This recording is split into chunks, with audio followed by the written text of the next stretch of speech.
Championship, though, let's not forget, its crowds were up last year. And I know that people would criticise that the last round of fixtures happened over a weekend rather than all playing at one time. But on the Sunday morning, there were only 2 teams certain of what division they were going to play in the year after. That is with 2 games, I think it was 3 games, left of the regular season. And one of those, by the way, had been relegated only the week before. So let's not... That was probably the best competition out there last year. So every minute now. So Rugby League Championship is fantastic. The clubs in that division are learning to cope with the new world. What's League One like? Well, again, I thought League One was a very competitive competition. I attended quite a few of their playoffs last year. North Wales went on a run, having not won for, I think, the first 8 weeks of the year, to get within 80 minutes of going into the Championship. So you can talk a division down if you like. And what's his strategy? Well, his strategy is it's the 3rd tier of professional rugby league. I think we've got to start to work out what 3rd tier rugby league professionalism looks like. Does that mean deregulate? Does it mean it has conferences? Is it just a Division 1 and a Division 2? Or Super League and a Championship? Is it Tier 1, Tier 2? All that needs to now start to be debated now that we've got a 3-year certainty of what the TV deal is.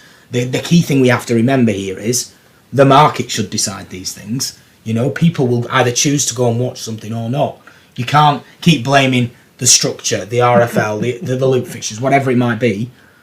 Clubs are their own business. They need to run their own business like a business and make a profit.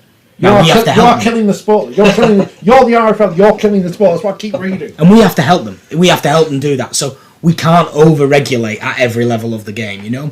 And as I said earlier, if you talk about the brain health recommendations, if that means more players playing less, having to wear mouth guards with doctors, there is a significant cost to being a professional club. Therefore, you then have to start questioning how many of those can you have. With the additional costs and reduced funding, it's almost inevitable, in my view, that there has to be the cloth has to be cut accordingly, and I don't think it's sustainable for all those clubs to remain. I think that's the challenge that you've seen with Newcastle, isn't it? And I understand they're going to be sort of reborn.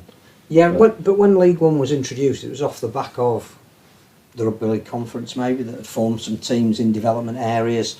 It was announced that there was going to be Northampton, and we briefly had Oxford, and Hemel were going to come back, and Bristol.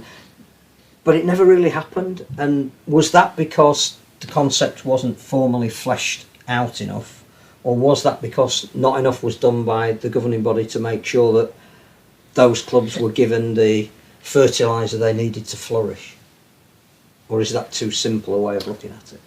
Without wanting to oversimplify it or criticise how those things came about, they ultimately all received a significant chunk of central distribution. And where did all that central distribution go?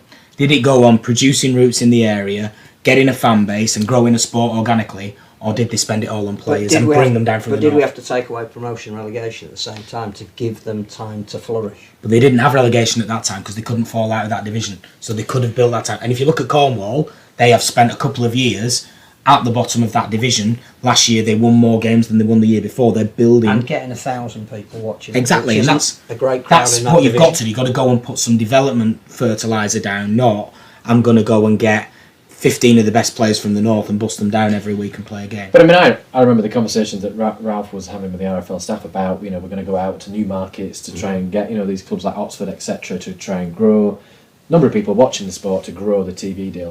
That was basically the crux of why it came about. But so if the RFL was effectively giving those clubs money, my view, simple view, would have been, you can only spend that money on X, Y, Z, which I guess is where we've ended up now with the IMG model.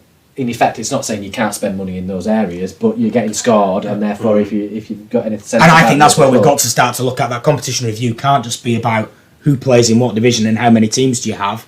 Actually, what value do you have to the centre to get some of the centre pie?